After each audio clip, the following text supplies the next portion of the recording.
Daya saing di negara sendiri, Mas. Bagaimana sih untuk daya saing di negara sendiri, di Indonesia ini? Apakah ada nggak sih, Mas, kita proyeksi untuk kalah dengan produk-produk China? Jadi ada dua, balik lagi saya sering menggunakan angka dua.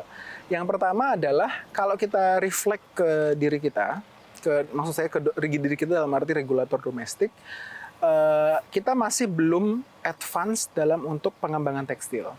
Kita itu pertama seperti yang saya bilang tadi,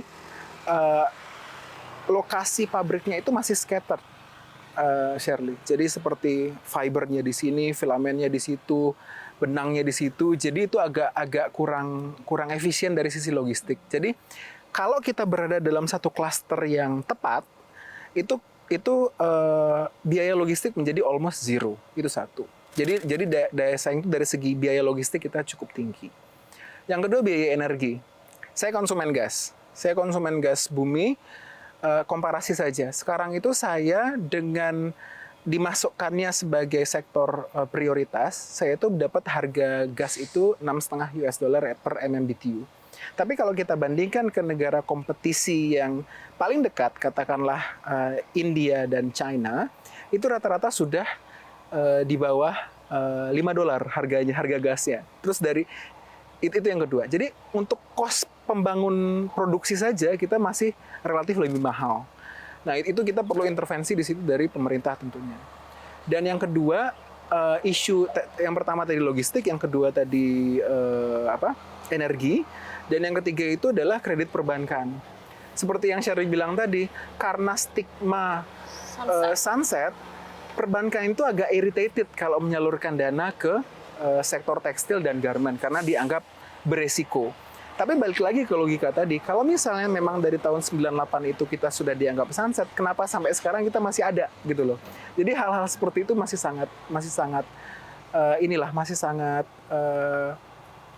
mungkin pemerintah punya prioritas yang lain pada saat ini, tapi sepertinya untuk meningkatkan daya saing lokal itu masih agak kurang terasa begitu. Oke, berarti masih kurang terasa ya, Mas? Masih kurang terasa. Domestik ini ya? Upaya dari Kementerian Perindustrian itu ada, tapi mungkin tidak didukung oleh anggaran, mungkin atau tidak didukung oleh related ministries yang terkait dengan tekstil dan produk tekstil. Berbicara mengenai bahan, Mas, ini tentang pengenaan bea masuk bahan baku. Saat ini masih oke nggak sih, Mas? Atau ada kendala-kendala itu, Mas? Nah, sebetulnya pada prinsipnya bea masuk itu ini pendapat kami ya, bea masuk itu hanya dikenakan kepada produk-produk yang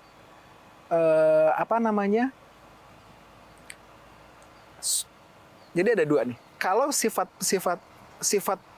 import bahan bakunya itu belum diproduksi lokal, nggak usah dikenakan bea masuk. Toh kita belum ada. Logikanya begitu kan? Tapi kalau untuk bahan-bahan yang tidak diproduksi lokal, bahan-bahan yang sudah diproduksi lokal dan sudah cukup kapasitasnya, itu yang dikenakan bea masuk harusnya.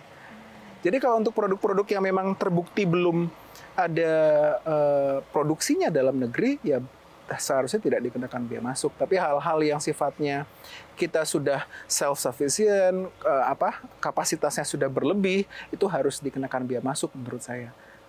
Oke, tapi masih oke nggak? Gimana, Mas? Masih oke maksudnya gimana? Apakah itu bikin rumit gitu?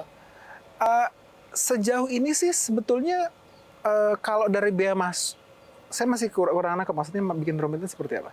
Dari prosedurnya sendiri seperti itu, Mas? Sebetulnya prosedurnya cukup, kalau aturannya itu sudah clear, itu nggak masalah. Cuma masalahnya selama ini aturan itu dibangun dengan melibatkan sedikit sekali masukan dari pelaku usaha.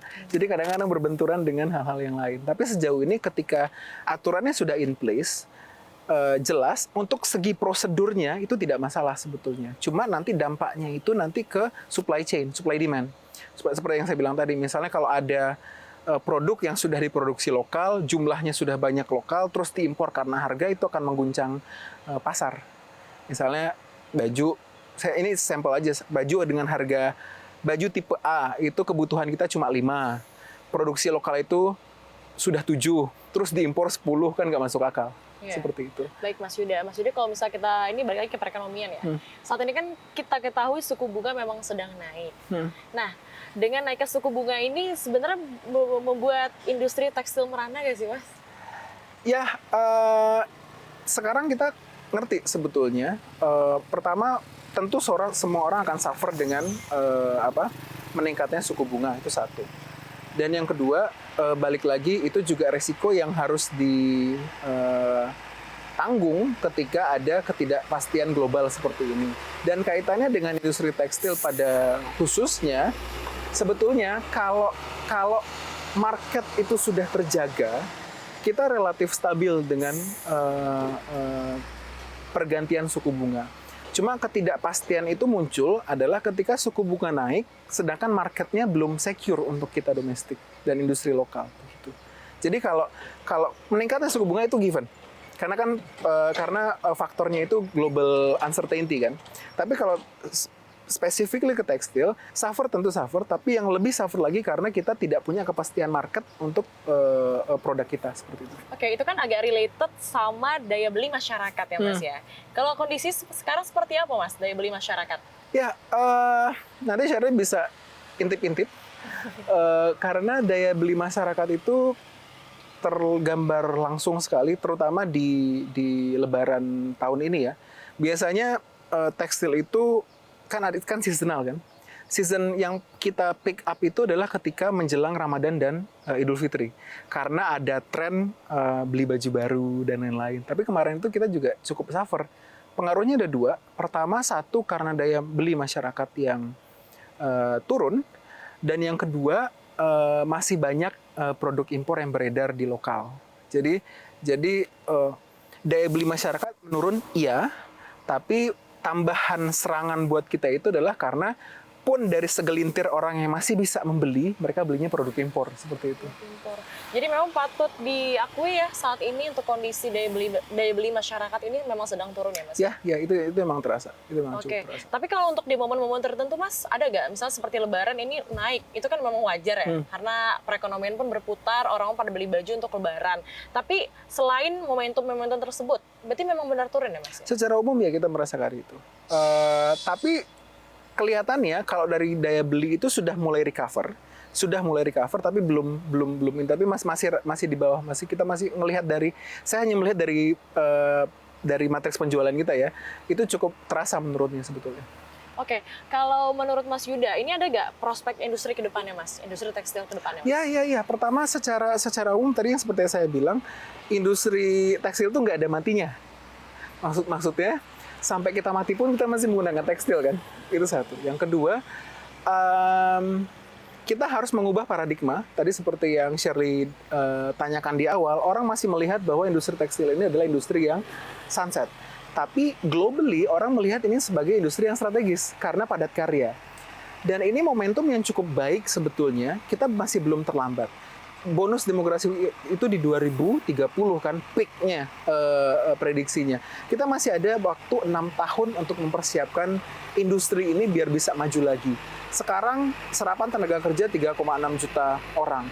Kalau dalam 6 tahun ini kita bergegas, kita bisa nyerap tenaga kerja lebih banyak lagi. Karena mungkin saya pernah baca kan, ada kekhawatiran bahwa Gen Z dalam 5-10 tahun ke depan itu akan kekurangan pekerjaan.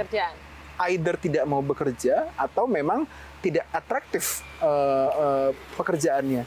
Jadi tekstil di Indonesia ini secara teknologi mungkin agak masih sedikit tertinggal dibanding China dan India karena mereka udah machine semua. Tapi itu belum terlambat karena 2015 kemarin kan perindustrian sudah melaunch yang namanya 4.0. Ketika industri tekstil sudah diberikan ekosistem yang sehat dengan 3 supporting factor tadi, logistik, bahan baku dan perbankan, itu kita bisa catch up karena demand-nya ada. Gitu. Oke Mas, ini agak sedikit tambahan pertanyaan dari saya sebenarnya. Ini kalau misalnya Mas Yuda sendiri melihat saat ini kan tadi ada sempat menyinggung Gen Z ya. Tapi kalau melihat bisnis pakaian begitu ya, fashion di masa ini tuh didominasi oleh Gen Z, ini menurut Mas Yuda gimana Mas? Nah sebetulnya kalau kita mensegregasi Gen Z secara umum, pertama itu Gen Z itu support, ada 2 grup besar nih saya melihat. Pertama Gen Z yang mensupport fast fashion. Fast fashion dalam arti kalau sehari itu ada OOTD kan, outfit of the day. Mungkin sehari itu bisa 4-5 kali kan gonta-ganti baju. Itu kelompok yang fast fashion. Yang kedua adalah kelompok yang cinta dengan sustainability. Jadi recycle apa segala macam. Thrifting, saya nggak bilang thrifting juga, lebih ke arah materialnya. Microfiber dan segala macam gitu loh. Nah itu bottleneck bukan bottleneck, assembly point-nya itu di industri tekstil sebetulnya.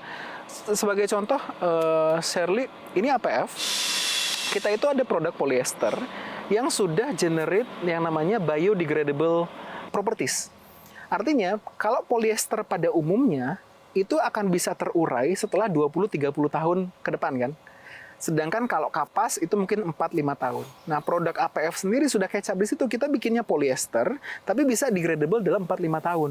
Nah, jadi sebetulnya industri tekstil yang beyond tekstil dalam arti baik fashionnya maupun dengan properties yang ada itu sebetulnya masa depan dan itu juga cukup atraktif untuk Gen Z sebetulnya.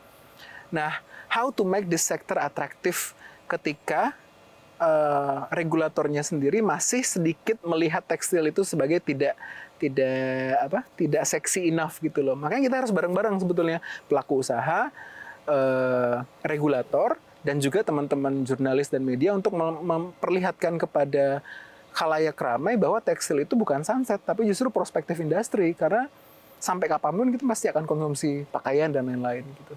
Oke Mas, tapi kalau Mas Yuda sendiri ini melihatnya apakah melakukan efisiensi di sebuah perusahaan untuk mempertahankan ya usaha tersebut, apakah sesuatu yang baik Mas? Ya, sebetulnya ada dua perspektif soal itu. Pertama, kalau efisiensi itu untuk mempertahankan sebuah perusahaan, itu menurut saya hal-hal yang wajar sebetulnya. Karena tidak mungkin, gimana ya cara how to tell this straight way. Efisiensi itu hal yang wajar untuk mempertahankan sebuah operasional. Tapi percayalah Shirley, untuk melakukan efisiensi itu butuh pertimbangan dan faith yang kuat sekali. Justru bahkan kadang-kadang orang nggak mau mengurangi. Mungkin Shirley bisa cek di beberapa teman-teman yang garmen di Bandung, Majalaya gitu. Ketimbang mereka mengefisiensi pekerjanya, mereka lebih baik heart to heart. Pasar lagi sulit, kita tidak ada pemasukan, yang mungkin gajinya dipotong dulu segala macam. Jadi pada prinsipnya adalah kalau tidak betul-betul mentok, saya nggak yakin ada perusahaan yang efisiensi karyawan. Pasti dimulai dari hal-hal lain dulu. Karena bagi perusahaan, saya yakin pada umumnya pekerja itu aset. Apalagi di industri tekstil dan produk tekstil yang butuh keterampilan, trainingnya itu pun luar biasa susahnya. Jadi itu pasti aset. Jadi kalau ada perusahaan yang mengefisiensi karyawannya dan berujung PHK, itu pasti udah mentok banget. Pasti sudah menjadi opsi terakhir yang bisa dilakukan manajemen. Saya yakin itu. Kalau dari APF sendiri, apakah ada rencana seperti itu, Mas? Nah, sebetulnya pada prinsipnya kita akan melakukan hal-hal yang paling optimal untuk mempertahankan perusahaan. Balik lagi, cutting people jobs itu adalah hal yang sulit dan itu adalah opsi terakhir jika tidak memungkinkan. Sejauh ini kita masih mencoba untuk survive dulu. Kita berharap pemerintah masih bisa untuk handle itu. Oke, baik Mas Yuda. Terima kasih banyak sudah menyempatkan untuk CNBC Indonesia. Ini perbincangan yang sangat menarik. Nanti kita lanjut lagi. Sip. Ngobrol dalam ya Mas Silakan. ya. Oke.